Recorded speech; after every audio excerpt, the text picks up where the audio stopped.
Hi, Caleb from Brownells here, and in today's build video, we have something that was requested, and what we're going to be building here is an AR-15. I know, like, huge shocker, right? But what we're going to be doing a little bit differently that we haven't done so much in the past is that we're going to be building a setup, so it's basically going to be one lower receiver and two upper receivers, all neatly packed into a DAKA case, so the Magpul DAKA case. And it's going to be for, basically like a do-it-all AR-15. And I know there's people that have built that into one gun, but to be honest, there's really no do-it-all AR-15 that can do everything well. But this one here gets a lot closer because we're using two different upper receivers. So with that being said, let's kind of just jump right into it, because a lot of it's already built. And a lot of it we've used in the past before, especially the lower receiver, which I'll just go ahead and show you here.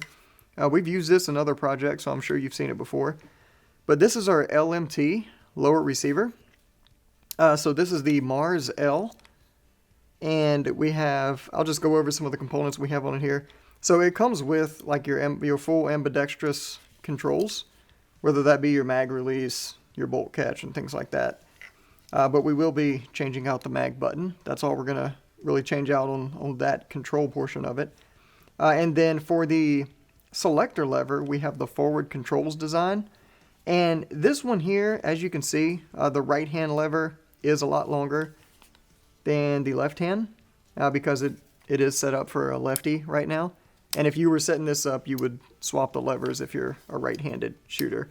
Reason being is because that longer lever will come down and hit your hand a little bit, hit your knuckle, which isn't that big of a deal, but if you're going with something that's custom designed anyway, it may as well have increased ergonomics.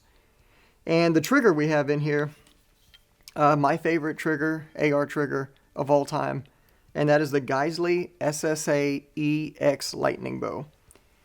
And then for the buffer system here, we're running a BCM RMS, the Recoil Mitigation system. So it's that A5 length buffer type setup, right? So not quite a rifle length, not a carbine length. It's somewhere right in the middle. And then we have the forward controls castle nut, which is designed specifically for this because it's a little bit longer than your standard castle nut, so it covers a little bit more of the threads. And then we are running the BCM T2 buffer in there.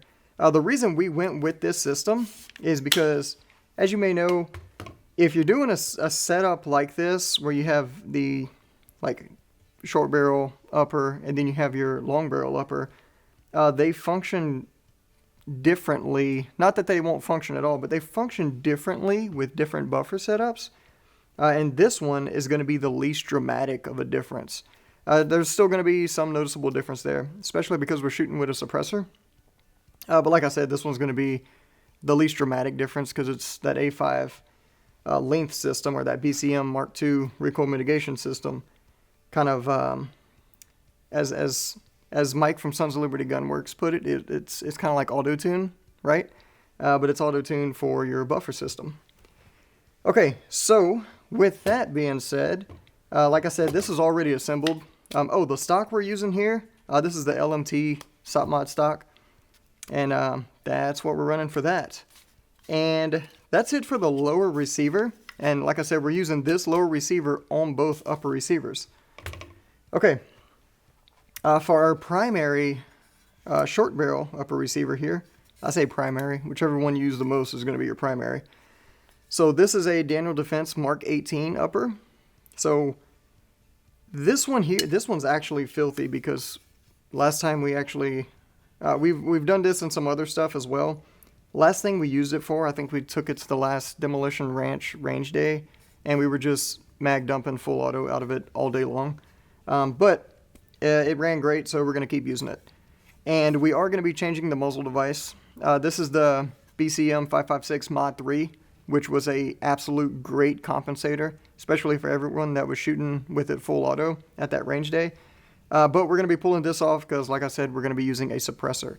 And the goal here is to be able to use the same suppressor for both uppers, right? So you only have to mess with one. Okay, We are also going to change the forward assist on this one, but we'll get to that in a bit. Other components we're going to be using, so there's a bunch of different accessories, optics. Both optics we're going to be using here are SIG optics. We have our Romeo 5. I think this is a Romeo 5. It's written on it somewhere. Yes, this is the newer Romeo 5. And then a Tango 6, and I'm sure you can guess which one's going on which upper just by looking at them. We have an MDT bipod here. So we'll be putting that on an ARCA attachment, and then some other miscellaneous stuff, which we'll get to in a bit here. But for our handguard, so this is the Aero Precision handguard, and we've done videos on this particular one in the past, so you can go check that out.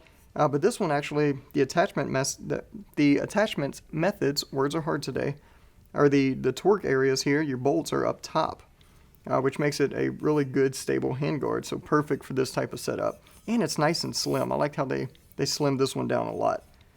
And not only that, I wanted to go with a handguard that was long because we're using a Criterion.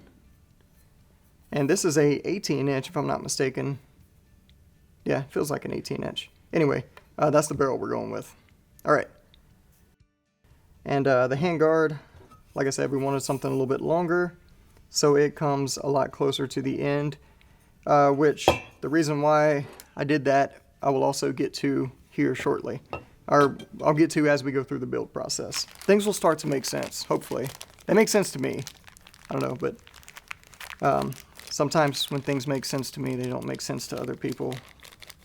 But that's okay. That's not what we're here. We're not here for my psych evaluation.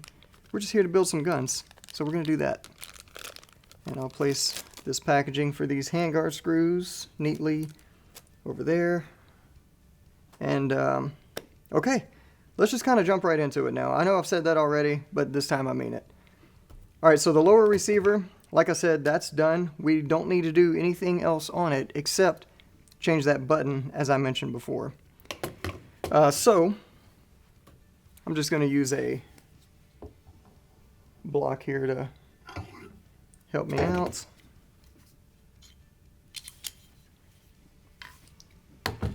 And I guess I'll do it facing the camera. But all I'm going to do is unscrew the old button and put in the new button. And I know some of y'all are like, why are you changing the button?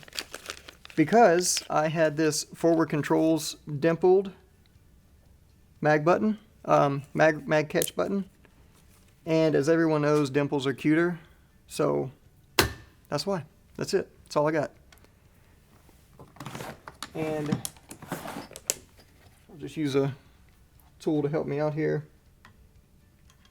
I'm going to depress this button and unscrew it from the opposite side.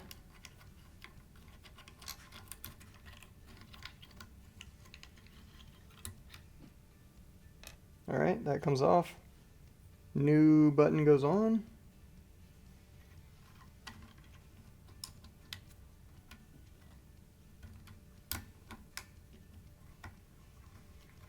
And I know you can't really see what's going on, but I promise you're not missing a whole lot. If you want to know exactly like what this looks like or how to do it in detail, go check out the build series on our website. It goes over every little component of the AR-15 assembly in great detail. Okay, so we'll take that button, and since I threw the packaging, we'll just set it over here. Okay, that's it for that's all we need to do on the lower receiver. It's already set up. So we'll set that aside and focus on our uppers. And we shouldn't need this anymore either. Okay, so we'll start with the one that's already mostly assembled. And what I'm going to do here is take the device, that's what it's called. This is the Mark 1 Mod 0 device by the device manufacturing. And alright, we'll just hold it there while we do what we need to do. Okay, so I'm going to take my Midwest Industries wrench and I'm just going to pull off this old muzzle device here, which I'm sure we will put on something else at a later date.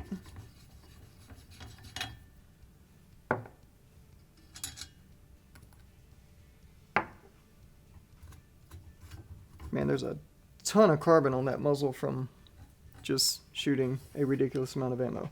So we'll probably need to clean this barrel at some point soon as well. Okay, so I also mentioned we were changing the forward assist. And for this, we have the low snag forward assist from Forward Controls Design. And it is dimpled. I'm not going to say it again, you already know why. And it comes with the forward assist, the spring, and the roll pin. And honestly, they have really good parts. They're very selective, especially with their quality control and everything like that. So I would recommend just pulling your old one out and not reusing any components. Use all the new ones. All right, so I'm going to need a roll pin punch. And that one will fit.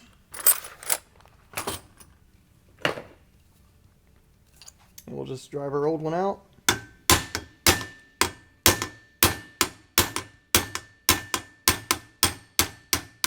And for those of you wondering, that is a 3/32 roll pin and roll pin punch. Take the old ones out. The old roll pin fell onto the floor. And I'll forget about it for now and wonder where it went later. Alright, so what I like to do is actually just get the roll pin started just a little bit.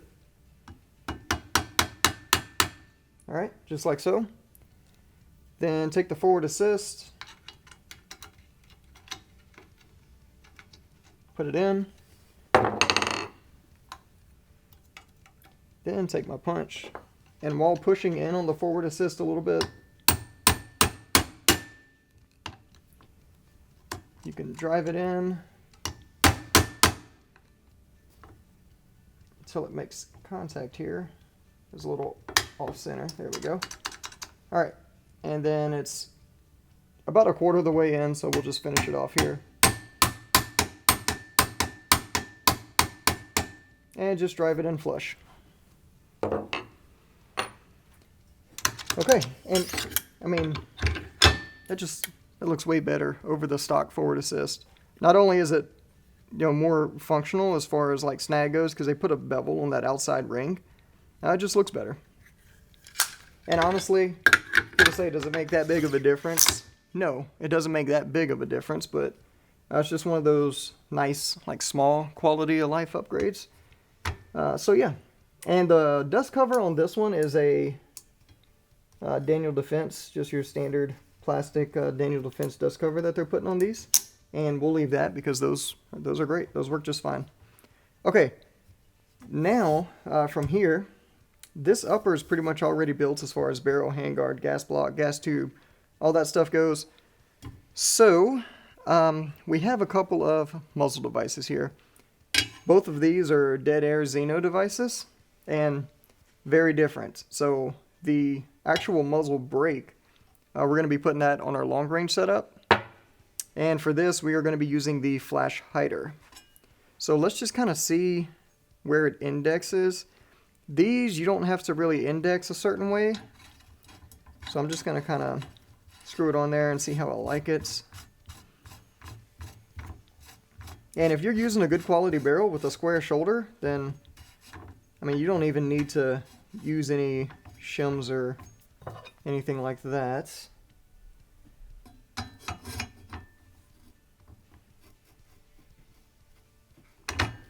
Yeah, that's on there pretty good as is. So we'll probably actually just roll with that. Okay. What I may actually do here.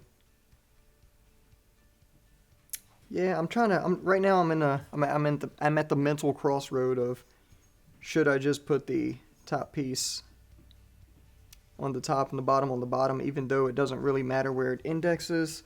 No, I'm not going to do it. I'm just going to leave it at how it is. All right. And we're going to move on from there. And let's throw some iron sights on here. Okay, so for this, The iron sights we're going to be using arms sights, so 40L and 40L in the front as well. So I'll just take a screwdriver of sorts.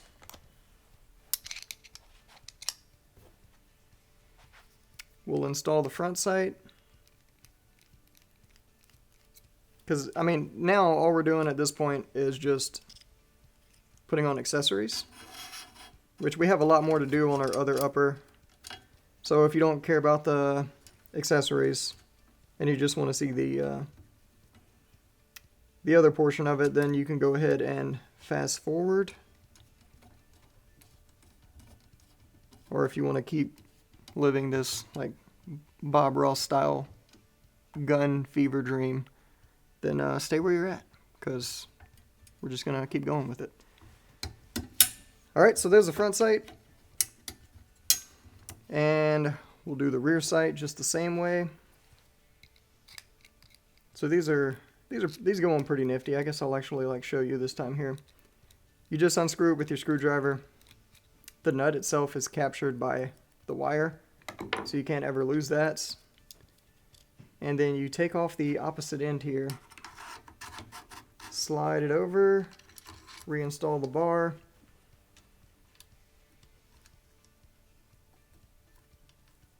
and tighten down the nut.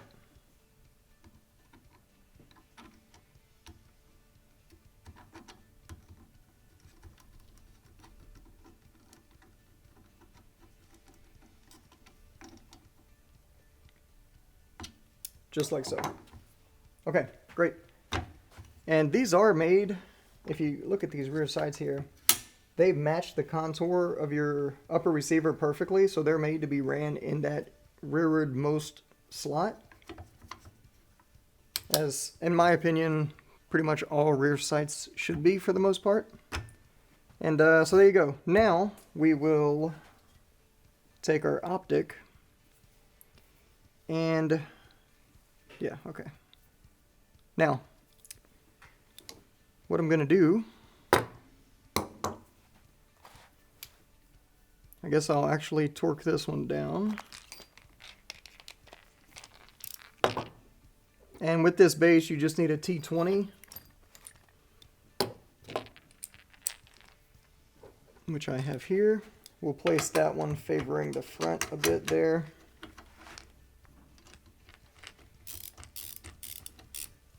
And we'll just throw some torque on that. I'm going to go, let's call it 45 inch-pounds. Alright, great. Now, I also have a light to put on here. So let me just kind of feel it out a bit. I guess I'll put it on the upper, or excuse me, I'll put it on the lower, and that'll give me a good idea of where I want everything else.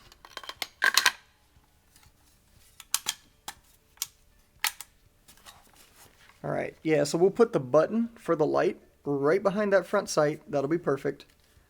And our vertical grip,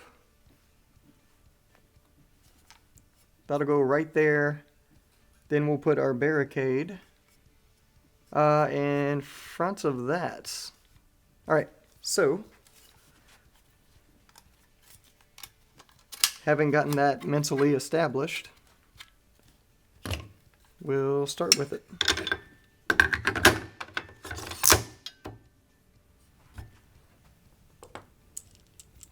Alright, so we have our light and our pressure switch here.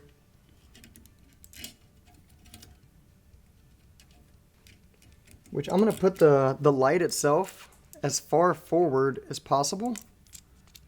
Let me unscrew the tail portion here. We're using a cloud defense light, and I'm just going to unscrew that. Alright, and this rain here will just stick right there. And actually, before we do that, Let's make sure it's going to fit with our suppressor. We'll see how much room our suppressor needs and go from there, because we might actually end up sticking it back here. I have a feeling we're going to have to put it back here. But let's check it out. Alright, so we'll grab our suppressor. And this is the Dead Air Sierra 5 Xeno. They also, I mean, you can get a chemo mount for this too, or whatever. It's hub compatible, but we are using Xeno. So we'll screw that on, and then check light fitments. Which I mentioned I might want to put it here. Because to be honest, we're really never going to use this without the suppressor. So as far forward as we can get it is probably the best. And it fits great, actually. So, yeah, we'll leave the suppressor on for the rest of this process. And then we'll take it off whenever we get to the other one. Okay, so M-LOK accessories, installing M-LOK accessories. If you don't know the best way to install M-LOK accessories, or if you struggle with it, or if you just think, man, there's got to be a better way, we have a video on that. So if you literally just Google how to install M-LOK accessories, our video should be one of the top results. Alright, so we'll just take a 1/8 inch hex wrench here. And these M-LOK nuts here should actually already be set up to make things easier. They are. Great. Boom. There we go. Okay. Now we can start reassembling our lights components.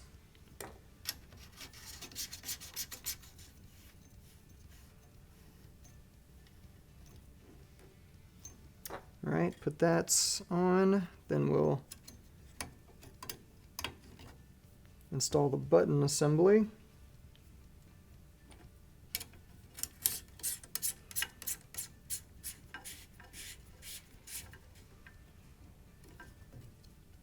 Alright, and yeah, so we'll run it just like that.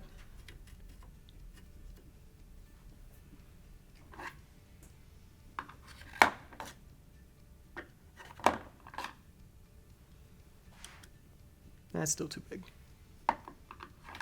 Alright, so we'll go to the fix-it sticks. Also the wrong size.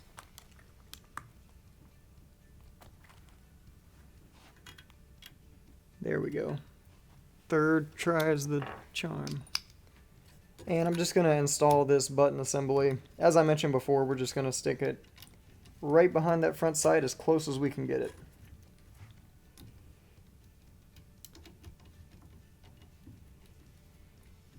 And how close that actually is has yet to be seen.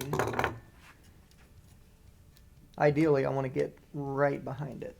So hopefully there's enough room to do that.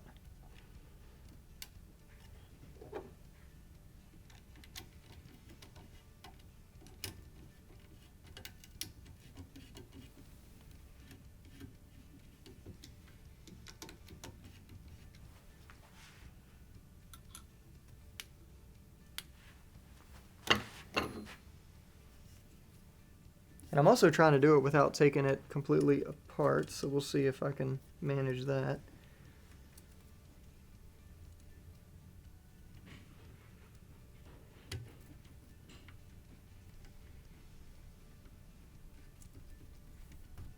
So it looks like it's just shy, that the rear sight is just slightly too long, which is a bummer. That means we're going to have to come back another slot, which isn't the end of the world. That's okay.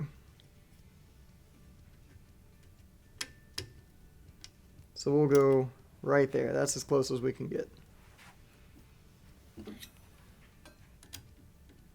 And of course, if we wanted to, we could do some creative gunsmithing and actually make this fit without messing with the integrity of that front sight, because it's just the front sight base that we'd have to trim a little bit off of. Not much. But for the purpose of this video, we'll just go with things the way they currently are. No big deal. It's still going to be good hand placement there. Okay, and speaking of good hand placement, Let's actually, since we moved the button, let's double check that hand placement and see if that's still where we want to put our vertical grip. And yeah, that's actually going to work out just fine. And so the red dot is actually just high enough that I can rest my thumb on the button and it does not obstruct my field of view. That's one of the things I was worried about when we first started this. I thought I might have to get a higher mount, but we're actually good, so don't have to worry about that. Okay, so let's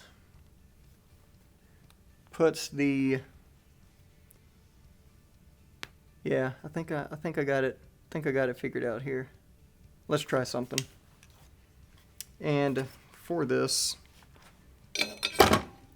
to make the process of checking that easier, I'm going to put this lower vice block back in. And continue the process like this.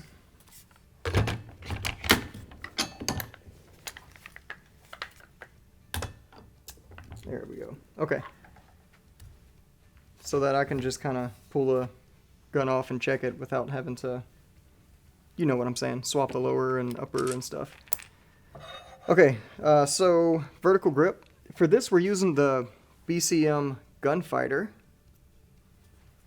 And I'm going to put a little bit of a forward angle to it. And I'm going to try it back here and see how that feels. And I will need that 1/8 driver again.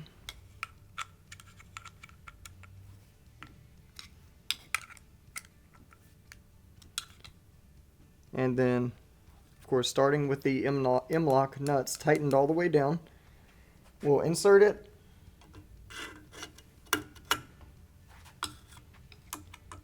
Insert the driver, go counterclockwise, so lefty-loosey,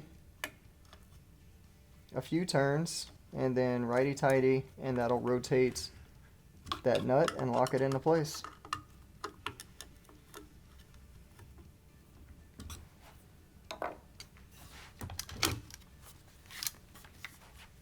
Yep, that's where it's going.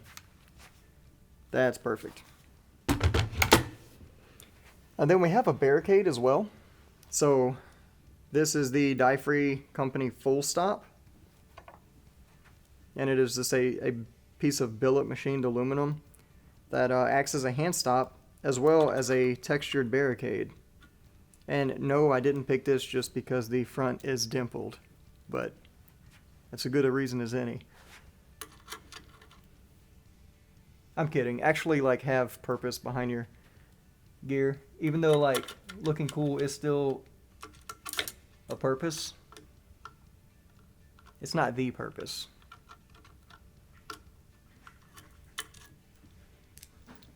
And that is not the right size driver.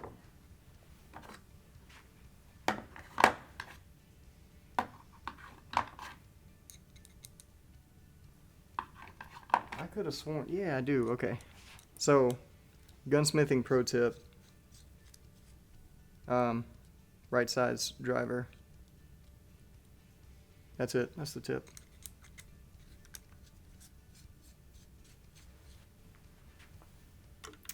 I'm going to try it right there, and if I hate that and it's not enough room, I'll move it forward.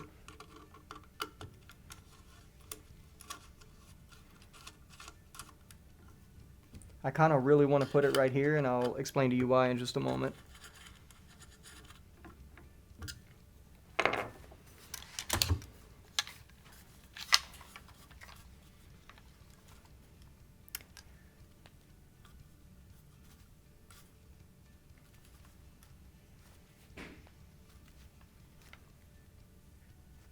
I think I like it right there. I think that's going to work.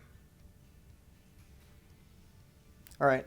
So the reason I wanted to do it right here rather than have it all the way forward is that when it's right here and I'm actually shooting off of a barricade, I can run it up against that barricade and still have plenty of room for my handguard to rest on it as well. Whereas if I have it all the way forward, I'll just have a little bitty shelf for whatever barricade I'm shooting off of. And most of the time when I run up and actually use it on a barricade, I'm going to accidentally be resting the suppressor on it and then putting pressure on my barrel as I rest on it. And that's going to affect accuracy and stuff like that. So I want to try and leave plenty of handguard room there so I don't make that stupid amateur mistake, right? So there's that. Now I need to do something like this little piece of wire here. That's probably not going to get snagged on anything, but I mean, I don't want to deal with like probably. Let's see if there's enough room for a cable management piece to go in here. Maybe, maybe not. Let's see. So these are the Magpul flavors of this here, and they are literally just that. They're these little cable management M-lock attachments. And I'm just gonna run it through. Just try and get that cable in there.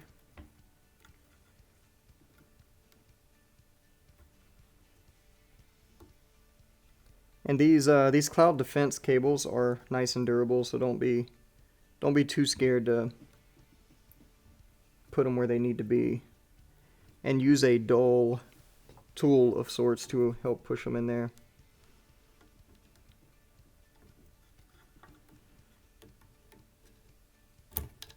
Oh no. Alright.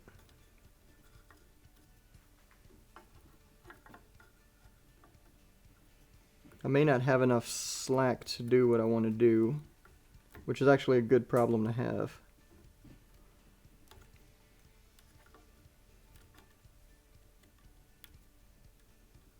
Yeah, so I was going to do a 90-degree turn in it, but I think I'm just going to run it straight across. And that'll work just fine. Also, you have to have the little tab in the up position. You may just take it out completely here. All right.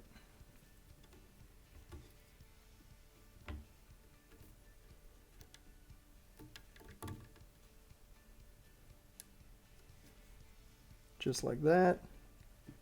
Yeah, that's going to be, that's exactly what we need.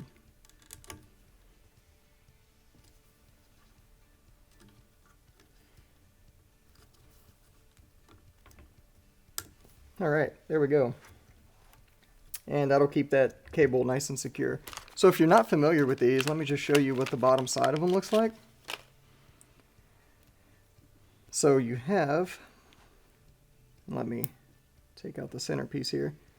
You have just these different channels cut along each side of it so that you can just run your cables through. And then once you run your cables through, you push in the centerpiece, and that provides friction on the sides, or tension I should say, and locks them into your M-lock slot. And they work extremely well, and I would challenge you to try and pull one of these out without actually lifting the tab. They are super sturdy and just a really good quality of life product and a good replacement for zip ties. Okay, now we have that set up. I'm going to put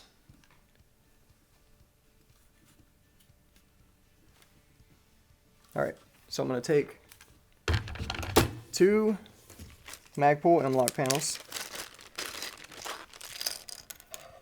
So that's 3. I'm going to do 2 per side, so I'm going to need 1 more.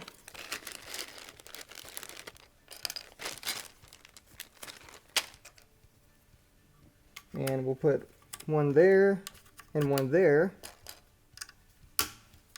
And this is for when we're shooting left hand. Just gives us a little more purchase on the gun. Alright, and that's for whenever I'm shooting. Yeah, that's a good spot for it when I'm shooting left-handed. And if I do transitions to the other shoulder, I'm just going to throw some on the opposite side for when I'm shooting right-handed. Or if like one of you right-handed shooters see me at the range and you're like, hey, Caleb, let me shoot your gun. And I mean, if you're cool enough, I might say yes, and then you want to have like the full experience. So, all right, we'll push that in. Do the one in the back.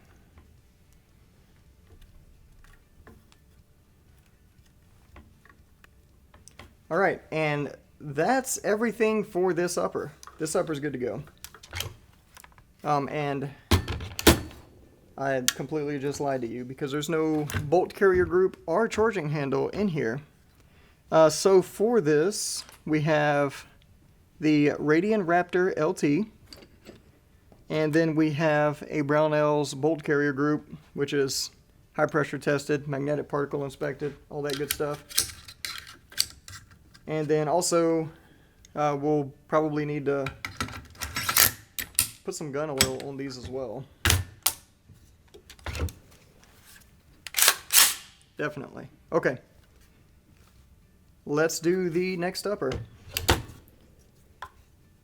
So the next upper is going to require some more work because it's not built out at all yet. But the good news is, I say good news, I mean, it depends on how you look at it. There's not as many accessories that are going on it. Alright, so we'll start by assembling core components. So I'm going to take the device, put it back where it needs to be. We'll take our upper receiver, which is just a standard mil-spec upper receiver with a Magpul dust cover. We'll place that in the device, and again, there's no forward assist in this one, so we have the same exact forward assist that went in the last upper. We'll throw that in and install that the exact same way. So we'll get that roll pin started.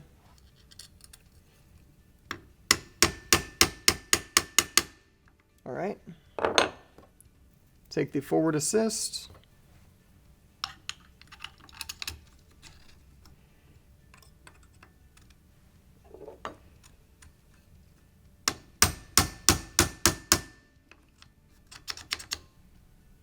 And go in all the way.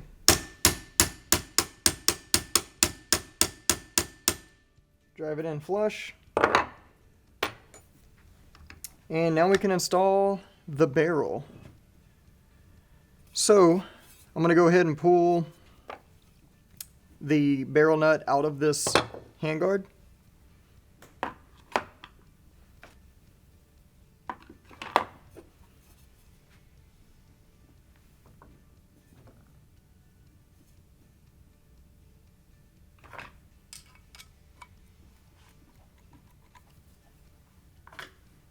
I can't remember if this is a 15 or a 20. This is also a T20,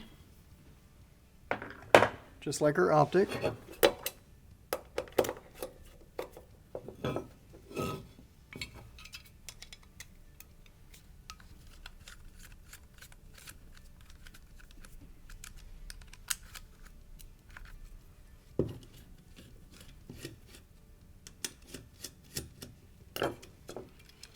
Alright, so we'll take that plate off. This is the torque plate here.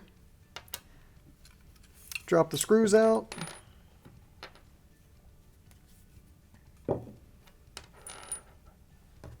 Pull out the barrel nut. And now we can get to work.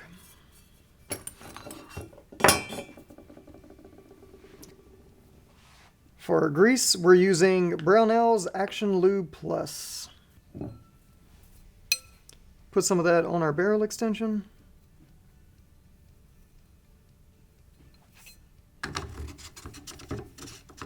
Just kind of spread that around. Yeah, that indexing pin into this upper is a nice tight fit, which is great. That's good to see. And I'll grab a rag.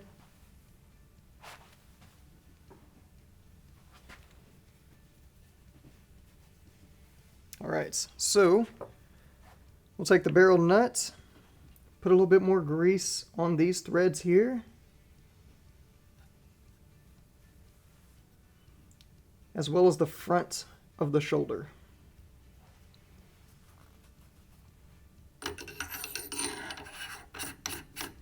Hand tighten the barrel nut. This is a non-indexing barrel nut. All right, and then we'll go for our wrench. So we got our torque wrench here, and if I remember correctly, the actual dimensions on this piece are the same as a castle nut, and they are great. So what I'm actually going to do here, just to get the threads kind of married up a bit, I'm going to torque it by hand, loosen it, repeat.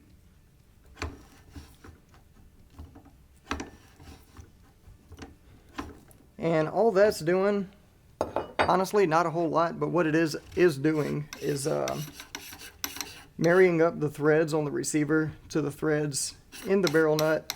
Not that they're different thread pitches, but they were machined on two different pieces of tooling, right? So the tolerances there are a little bit different.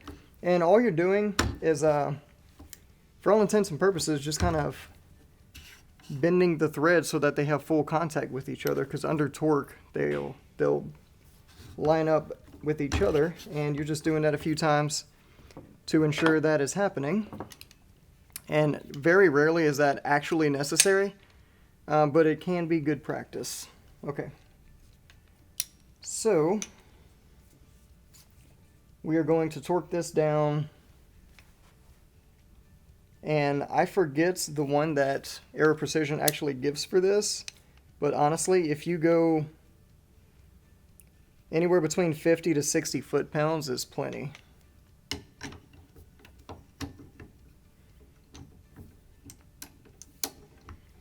All right, have your torque wrench 90 degrees to your actual driver here, and we'll torque that down just like so. And when you were like marrying up the threads, how I was doing it by hand, that doesn't have to be at any specific torque. If you just put a little bit of pressure on it and back off, typically that's plenty. That's all you need. Okay, now we will take our gas block and gas tube, and this barrel here is not dimpled, which at a later date we can actually dimple that one, but we won't do that now for the purpose of this video. But what we will do is install it as straight as we possibly can. And you can run it all the way up to the shoulder, because the hole in the gas block is actually much larger than the hole that's in the barrel. So you won't have any solid material overlapping one of the holes, is what I'm trying to say here. Okay, so what I'm going to do, make sure this is as straight as possible and just tighten everything down.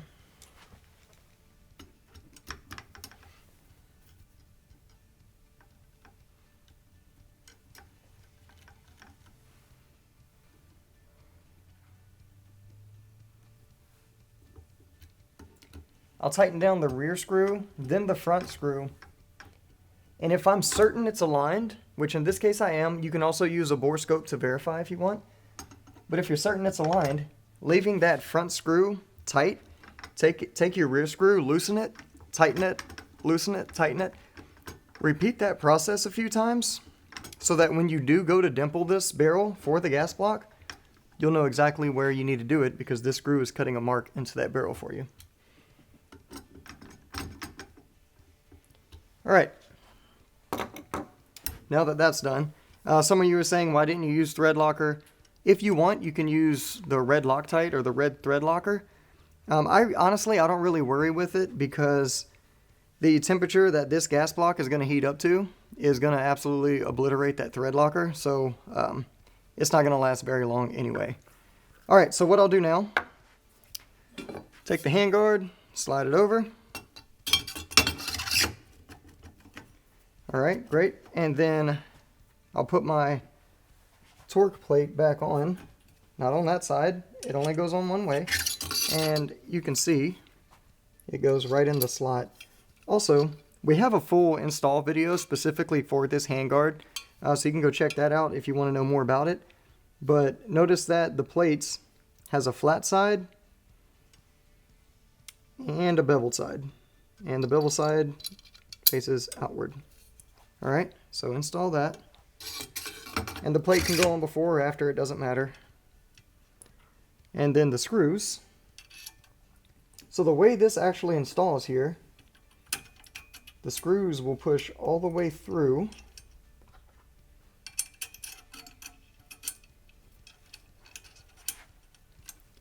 And then we will start tightening these down.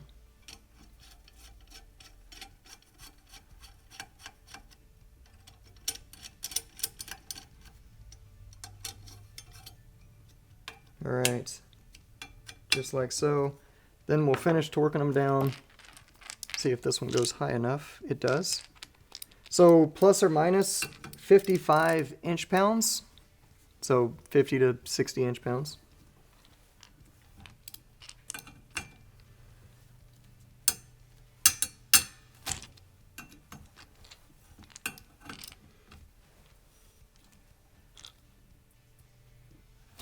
All right.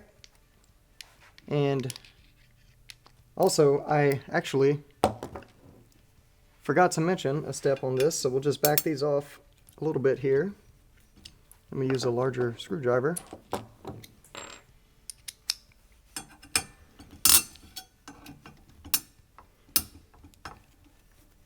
right, so with these screws in place but loose, you have these alignment screws.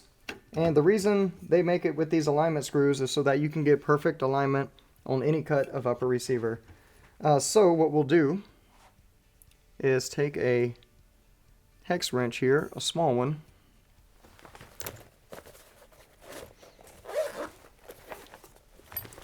and install those real quick here. We'll just throw them in.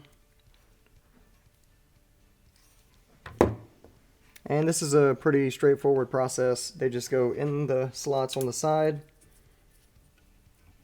You screw them in, and they will contact the upper receiver. So what I like to do is push my upper receiver all the way one way while I tighten down the opposite side screw, and just watch the handguard bend into alignment.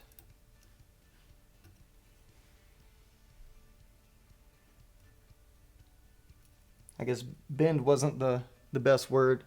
Rotate into alignment. Just like that. And then all you have to do from here is tighten down the opposite side until it stops.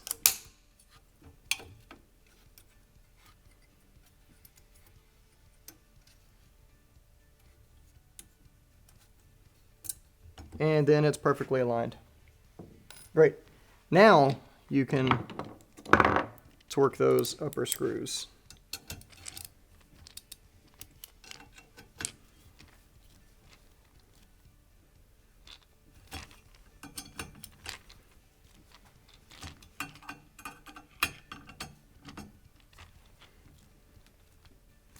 Great. Now, muzzle device. So again, this is a non-indexing muzzle device. It is ported all the way around. So we'll see where it indexes here. Not that it matters in this case. Almost the same position as the other one. That's pretty interesting. All right. And what I'll do is put some torque on it.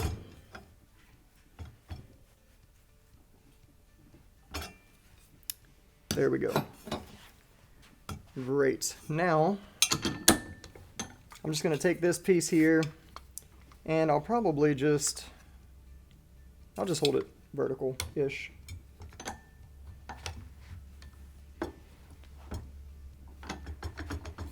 Alright, so we're going to be putting, like I mentioned before, we're going to be putting a bipod on this one. and we have an ARCA plates because this is an ARCA bipod. Now what I've done in the past is I've made the mistake of installing it at the very end and having my bipod at the very front. So something like this, which is great for stability, but if you're shooting off of a barricade, you run into the same problem I ran into with the other one, right? So if you're shooting off a barricade, so with your bipod as your stop, if you're up here, there's no room for your actual barricade to rest, and you end up inadvertently resting on your barrel, which again is terrible for accuracy. So if you move it back just a little bit, shooting off a barricade, you can rest on the handguard, and that won't affect your accuracy. So let's just install this. Again, I'm going to need a 1/8 driver.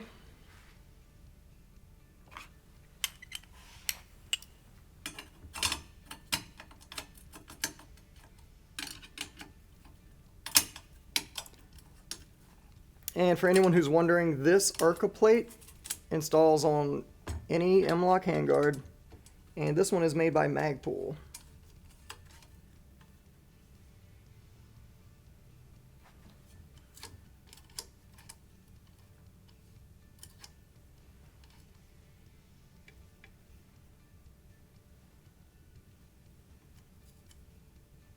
And what I'm doing right now is just making sure the screw is not contacting the barrel, because this is a pretty slim handguard. No, we're good. So that's something always to look out for. If for whatever reason your screws do contact your barrel, you can always take the screws out, either grind them down or file them down, and still have plenty of thread to attach your accessory. So that's something to look out for anytime you're installing M-LOK accessories, or just any accessories in general. Alright, so we'll just mount this anywhere on this plate for now. And there we have it. So let's go ahead and install our optic. And if we have room for backup iron sights, which I don't know if we will, but if we do, we can throw them on here. So the optic we're using, the SIG Tango 6 in a spur mount. So this is the spur QD mount. I don't know if a Magpul Imbus will fit under that, or the Imbus Pro, excuse me, will fit under that. But these are some of the thinnest ones out there, so if these don't, nothing will. So we'll just check and see here.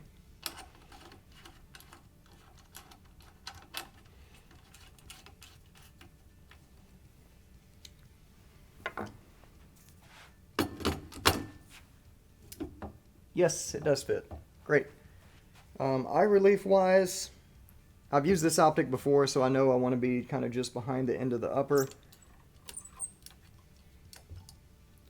So we'll set it in the rail, push forward as far as we can, and clamp it down.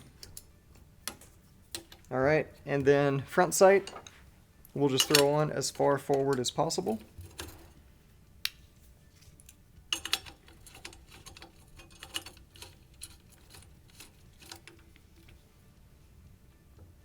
Alright, great.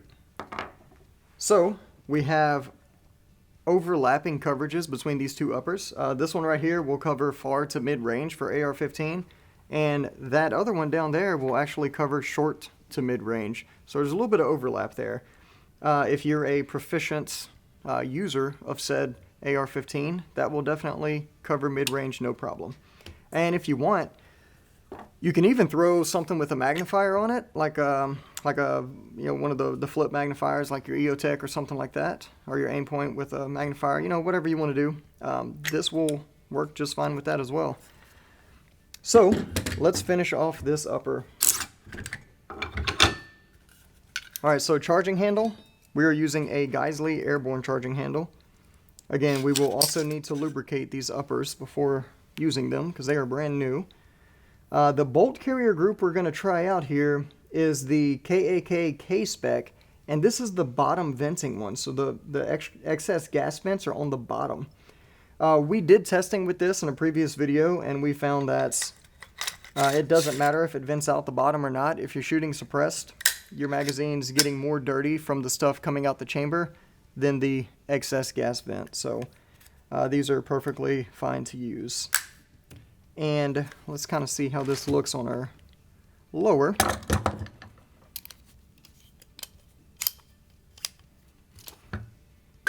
All right. Great.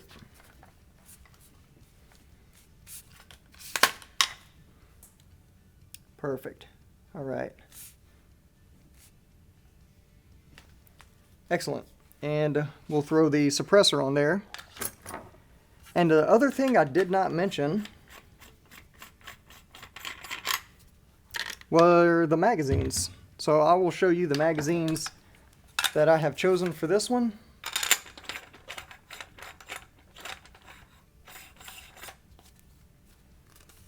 Yeah, perfect. That is exactly what we needed. All right, great. So magazine-wise, for our short barrel upper, we have our 30-round Magpul T-Mag, which is just a great choice. Very similar to a Gen 3 P-Mag, except translucent. And then for our SPR type, or DMR SPR type upper here, we have the same magazine, but in the 20-round variant, just so that it's more comfortable when you're shooting from the prone and stuff like that, which is why we have the bipod on it. So this is a great choice for that. And that's all there is to it. We'll go ahead and lay these in the DAKA case and kind of see how they look. And a great part about all this is that there's plenty of room for our lower, both our upper receivers, magazines, any other gear we want to carry in there. And this case, this is the second to largest size they actually make for this case, so you can get them bigger than this.